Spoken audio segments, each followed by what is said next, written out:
बिस्मिल्लाहिर्रहमानिर्रहीम, अस्सलामुअलैकुम। Welcome to cook with Maryam. Bakra Eid करीब है, इसीलिए आज मैं आपके साथ बीफ ये कढ़ाई बनाऊंगी। मैं बहुत ही टेस्टी बनती है, बहुत मज़े की बनती है। आप इसको ज़रूर ट्राई करिएगा और आप इसको नान के साथ, शीर माल के साथ इंजॉय कर सकते हैं। बहुत मज़े की बनती है।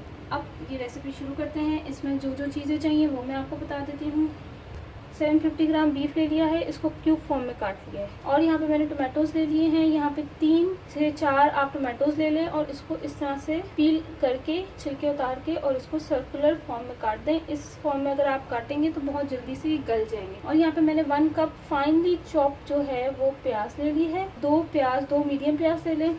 और यहाँ पे मैंने ले ली है दही हाफ कप, 1/4 कप क्रीम जो है लहसुन अदरक है, इसलिए मैंने 2 टीस्पून ले लिया है। और यहाँ पे मैंने धनिया ले लिया है, 3 से 4 टेबलस्पून आप ये धनिया ले लें। हरी मिर्चें मैंने 8 से 9 ले लें आप, और इसको इस तरह से गोल गोल काट लें। मक्खन मैंने लिया है 4 टेबलस्पून। टोमेटो प्यूरी ये बहुत आराम से बाज़ार से मिल जाती है और इसकी रेसिपी भी मैंने अपलोड की हुई है, आप वो भी देखिएगा। Tomato puree 4 table. यहाँ पे मैंने नमक 1.5 टीस्पून, अपने टेस्ट के हिसाब से आप बढ़ा सकते हैं, कम भी कर सकते हैं। 1 टीस्पून लाल मिर्चें कुटी हुई, पिसी हुई लाल मिर्चें 1/2 टीस्पून, गरम मसाला 1 टीस्पून, ब्लैक जीरा पाउडर 1.5 टीस्पून, भुना हुआ कुटा हुआ धनिया powder 1 tablespoon, black pepper 1 teaspoon. ये सब चीजें हमें चाहिए होंगी। और इसके साथ मैं 2 से 3 टेबलस्पून ऑयल। अब ये रेसिपी शुरू करते हैं। यहाँ पे मैंने एक बड़ा सा पैन ले लिया है। अब इसके अंदर मैं क्या करूँगी कि मैं इसके अंदर वाटर डालूंगी, ये डालूंगी इसमें। अब मैं इसमें जो ग्रीन चिलीज है वो मैं हाफ इसमें डाल दूंगी, थोड़ी सी मैं रख दूंगी ऊपर गार्निशिंग के लिए। लहसुन अदरक ये मैं सारा डाल दूंगी इसमें, और सॉल्ट ये भी मैं हाफ इसमें भी डालूंगी। ये सब चीजें मैंने डाल दी है इसमें। इसको हिलाऊंगी, ढक के इसको पकाऊंगी इतना कि इसकी अच्छी तरह से ये गल। ये देखिए यखनी तैयार हो गई है। इसमें बीफ बहुत अच्छे तरीके से गल गया है। हरी मिर्चें लहसुन अदरक की वजह से एक अच्छी सी खुशबू भी इसमें आने लग गई है। से 2 कप पानी इसमें होने चाहिए हैं। ये हम यखनी यूज करेंगे। अब हम एक और पैन ले लेंगे। इसके अंदर हम जो बटर, इसमें ये जो बटर ये दिया है ये डाल दूंगी मैं इसमें, और इसके साथ ऑयल, इसको मेल्ट करूंगी।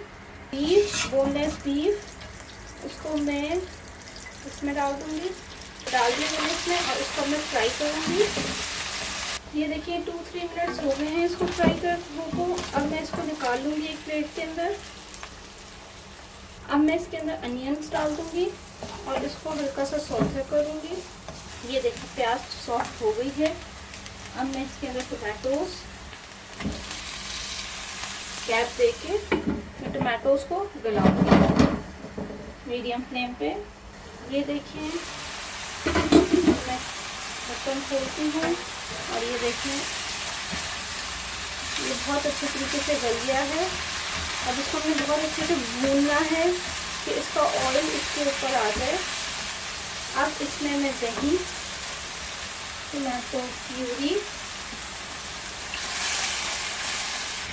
सॉल्ट, ये आपने बहुत ज़्यादा सॉल्ट का ध्यान रखना है अपने टेस्ट के हिसाब से,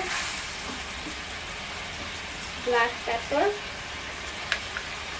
क्रश रेड चिलीज, जीरा पाउडर, रेड चिली पाउडर और धनिया पाउडर। ये सब चीज़ें डालने के बाद आपने इसको बहुत अच्छे से मिक्स करना है। ग्रेवी देखिए कितनी अच्छी से तैयार हो गई है इसमें। और इसमें अब जो मैंने बीफ को फ्राई किया था वो मैंने इसमें डाल दिया, बोनलेस बीफ। इसको अच्छे से फ्राई करूँगी, भूनूंगी जब तक ऑयल इसका ऊपर ना आ जाए। ये देखिए ऑयल ऊपर आ गया है, अच्छी तरह से भून गई है। अब मैं इसमें जो ये बची हुई यखनी है ये डाल दूंगी। यखनी डालने से बहुत ही मज़े का फ्लेवर इसके अंदर आएगा। अब आपने क्या करना है, तेज़ आग करके इसको थोड़ा सा ड्राई करना है। कैप नहीं देना आपने, बस इसको तेज़ आग करके अब इसको थोड़ा सा ड्राई करना है। ये देखिए इसका पानी अब ड्राई हो गया है और बहुत मज़े की ग्रेवी इसकी तैयार हो गई है। इसकी ग्रेवी में बहुत अच्छा टेस्ट होगा क्योंकि इसमें हमने यखनी डाली है। ये क्रीम, धनिया, थोड़ा सा गार्निशिंग के लिए हरी मिर्चें, और गरम मसाला, इसको अच्छे से मिक्स करेंगे। अब आप इसको ढक देंगे। 1-2 मिनट बाद मैं आपको इसको सर्व करके दिखाती हूँ। मज़ेदार सी बीफ कढ़ाई रेडी हो गई है। आप इसको ट्राई करिएगा, ये बहुत ही मज़े की बनती है। अगर आपने मेरा चैनल अभी तक सब्सक्राइब नहीं किया तो सब्सक्राइब करें और बेल आइकॉन का बटन लाजमी दबाइएगा ताकि आपको मेरी लेटेस्ट वीडियो मिल सके। Thank you for watching my video. अल्लाह हाफ़िज़।